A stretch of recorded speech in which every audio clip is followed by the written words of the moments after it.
Keep things going. This is a round that you absolutely have to scoop up if you're Cloud9 White. No funny business. No let anything slip away here. Because recalling back to that first half, it was the first and the second round, the only rounds they won for quite some time. It was 6 in a row. And look at this. The attack scoops their way on through. They Scooby-Doo their way on through, I should say. They sneak through. Unfortunately, they're getting unmasked. I don't know if demasked is a word, but unmasked. They do make sure that this won't be a prime gaming flawless as Katsumi falls. Now, Ionza, they're going to try their hand with just the classic. Too many to swing, and Alexis, 4 kills on the round. I love these anti-ecos when somebody is just... Yeah, getting those ults up early is always good. Multi-kill, the best possible way to get that going. No mystery in how this round was going to pan on out, as Alexis was the one to take down quite a few kills in that one. Now we do get to look forward towards that rifle buy towards this round. She is solo dolo over towards A Long. The stun was trying to set her up, but a blind in reply. It's not the op. Actually, the Marshall for Mel to get things going. Early 5v4. They still don't know about this op, but now they do. Jazzy will be forced to back away. Very, very smart. I think you jiggle peek that even if you are expecting a Marshall just to be on the other side. With Mel shooting a Marshall, maybe you think there's no investment, but again, that shot coming through. Now they know in the aftershock. Maybe a little bit of miscommunication. Jazzy not quite seeing nothing. Thinking somebody that was in the tight corner, but I don't think it landed quite where Annie was hoping it would. And for now, I mean, the 5-point stance across the map, being a player down. Tensei still looking. Oh, man. I mean, it's all being red. They know players down there. Jazzy's waiting for it. Nice shot there. Takes down Carno. And the player out towards mid, Ionza, was also spotted by the Trailblazer. And if that's not enough, there's a trademark here. And if that's not enough, there's Mel here. Yeah, and again, it's similar to that first half. These trademarks aren't being taken down, but Mel, she will fall, and now both those trademarks will come offline. Still, it is a man disadvantage for Tensei to play back from, but that operator is a world away, over holding towards the A site. And look who's defending here towards C. Katsumi. All she has to work with is that Sheriff. Usually good on the C side. I feel like this is Katsumi's domain. It's right where she wants to be. In the flash, it's perfectly timed with the sky smoke. The clock was getting a little scary here for the attack, but they're able to get that spike down. And now, like you pointed out, the weapons coming back into this one. Jazzy now linking up with the squad, but I'm not too sure how much she wants to invest. The operator is definitely something you want to save into the next round. We'll see if JD allows it. Nice flash from the opposite side, but Katsumi picks up the first here in the retake with the Sheriff. One more just around the corner. Seto to find the first, and well, Eto is now the last. He does his job. He goes good for 1. Unfortunately, 1 wasn't enough. Kill out towards Spawn and Cloud9. They were ready for him.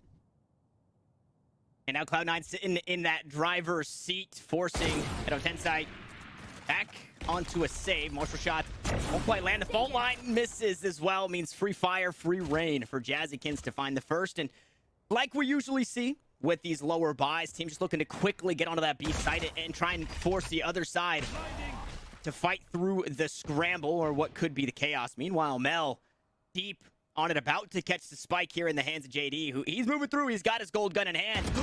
Doesn't quite spot Mel. He's looking through the window, just not the right side of the window. It's Tensei, they're trying to take this space away from Cloud9 White, but they're just not winning the fights. Nice dash. Jeffrey looks to pick up the kill onto Annie, and he says, no, one more. Oh, the reload. Things get weird for just a second, but here comes the close, and it's a Prime Gaming flawless for Cloud9 White. Here, with the rifles in hand, and I guess the biggest question is what you were talking about in the pre-show. How do you shut down those operators? Because there are 2 players on the other side of them that are really, really good at wielding them. Both Jazzykins and Mel, oftentimes picking up that weapon. And kind of an interesting, Jazzy, they're kind of apt to trade things between. And sometimes if they have a bunch of money, you might even see the double op come on out. But the op in question here will be tested. 5 players out towards long, but no one's spotted just yet. I mean, that was a great sky smoke, but a nice dash. Jump on top of the box. Ionza can find the first, but Cloud9, I mean, just cut him down. The C site, it's been a massacre all game for both sides. As Annie flashed up, JD also meeting that same fate. The Cubby, and once that flash pops, then Jazzykins can fight back out. With her opponents blinded, she can find impact, and of course, having Katsumi finding so much in the back lines did not hurt whatsoever either. Bladestorm, toss that rifle on over to someone else. Jazzy stunned up.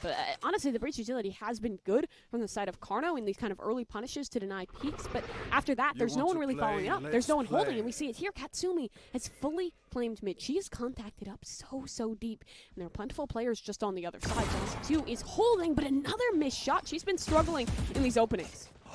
Oh, and the timing as Katsumi had to take a shot at... Oh, no, that's the rifle down to Mel with a huge kill. Will reposition. And now look to pick the angle just behind the Seekers. Comes the rest of the Edo Tensai squad, but they're about to get cooked. No, Mel will steal the kills away. And the ults are being used to perfection here for Cloud9 wide. But this is just an eco. We've got Tour de Force on the opposite side. But it doesn't matter. Timeout or not, it's a 4K for Mel. So too do the Sky Seekers come on. I mean, so much was invested in that round for the side of Edo Tensai, and they really found nothing off of it. Even after some initial missed opportunities, those players in mid for Cloud9 still had the utility to make her play even more of a success. That was the eco, so Bai will come back in for Edo Tensai. Another attempt at a round here, and another attempt at the control out towards mid, but still, there's players in garage. There's a crossfire established. Mel can get out when she's done supporting Katsumi too. And finally, we get one of these teams looking to really take control of this B site, and they do so uncontested, but out towards mid as they try and fight their way back through. Carno goes huge. This is what we saw in the first half from this breach. Now we get another glimpse at it, and it's at the best possible time. And while that spike ticks down with the player advantage, JD with the backstab, that aftershock, it's not going to matter. Or the rolling thunder, excuse me, not going to matter for JD as he's pushing his way on through. Jazzy atop the box will fall.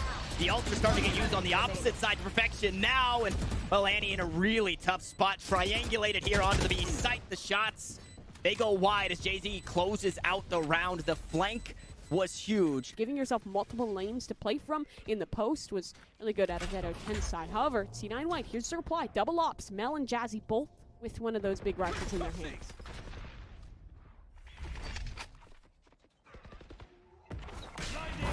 Flash queued up. Smokes go down. Dash on to the site. Katsumi here receive. No, Jeffrey loops his way all the way around through the smoke. Alexis will go and picks up two. The op shot's not quite landed as Jazzy eventually falls and the kills are being traded back. The Sky Smoke still deterring. This push, oh no, the backstab is there again. JD, the rat, he just keeps finding the timings. Now Mel, I mean, what do you do in a situation like this? There's no bodies close to you to scoop up a rifle, and you've got an operator in hand. See if she looks to go for it. A 1v3. If anybody could do it, this Cloud9 white roster, it is Mel. But you hear that spike ticking down. It doesn't seem like she got the space or the time. So looking to play containment. She just narrowly misses out on the timing of a fight with the Brimstone. And we'll back away. It's Cloud9 white to concede another round. It's good discipline at Edo Tensai in towards that post one. They realize last player up has that operator. They establish a crossfire on towards the site and have an insurance policy. This double flash execution heavy setup. Well, you're not really set up for success. And Jeffrey, I mean, moving with like a wombat, like a bandicoot, the way he moved through that site. Katsumi thought she would have time to push herself forward and take that 1v1 fight, but early. This is where Cloud9's been putting an aggro player. Doesn't seem this round won't be that.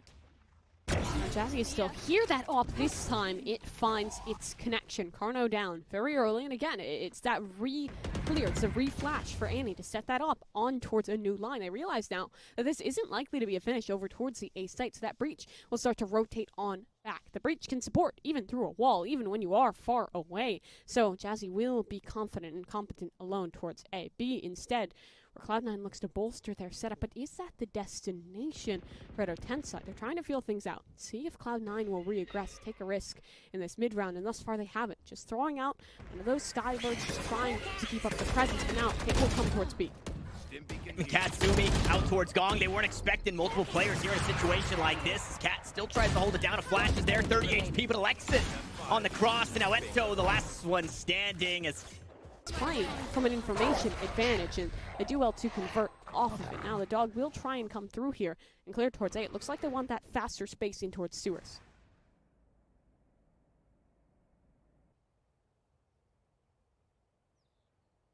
the dog actually couldn't see far enough to get Mel off this angle, so still holding it as Edo Tensai queue themselves up, hit this B site once more, flash out towards the link. Katsumi back towards Gong, and Jeffrey Gonna hit that dash, gets no ground with it, but instead we use the Chevrolet legs to cover that ground. If there's a weapon down for him, not gonna be needed though. Unfortunately, he's all by his lonesome. Has the knives in hand, looking to fight back. Will pick up Alexis. Katsumi just behind the Seekers, and it's played out perfectly.